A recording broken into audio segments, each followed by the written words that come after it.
The Senate gives the president authority to listen in on Americans without a warrant. Ray Suarez has our report.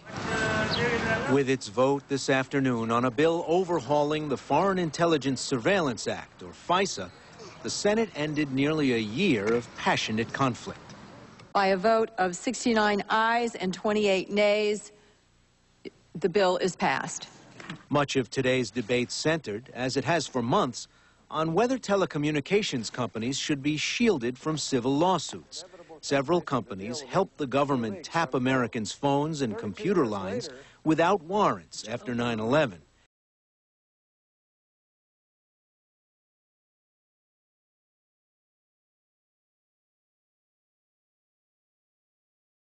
Senators like Judiciary Committee Chairman Pat Leahy opposed granting telecoms legal protection. Indeed, for all the talk about holding the government accountable, they've chosen to do nothing to make any case against the government more viable. Red herring, if ever there was one. We're telling Americans we're closing the door on you. We're telling Americans, law-abiding, honest, good, hard-working Americans, that we're closing the courthouse door in your face because we have to protect the president and those around him who may have done something illegal.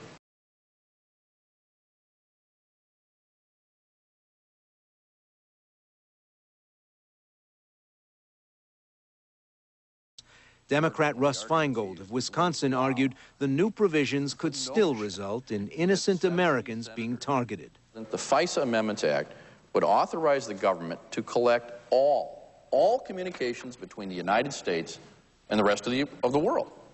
Now, that could mean millions upon millions of communications between innocent Americans and their friends, families, or business associates overseas could now be legally collected. Parents calling their kids studying abroad, emails to friends serving in Iraq, all of these communications could be collected with absolutely no suspicion of any wrongdoing at all under this legislation.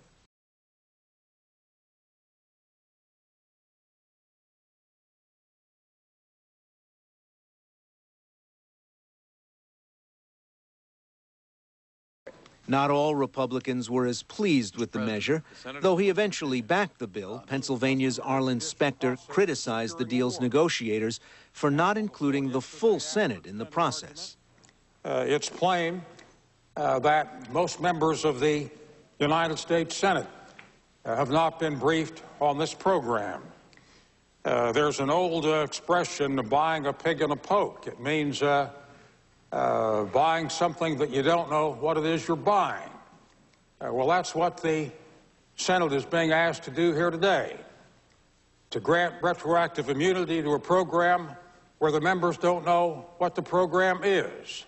But the bill did receive the support of 21 Democrats, including presidential candidate Barack Obama and the chair of the Intelligence Committee, Jay Rockefeller of West Virginia. This is a bill that provides a framework and stability within the Foreign Intelligence Surveillance Act for a collection system that will work well for national security. That's very important to this nation.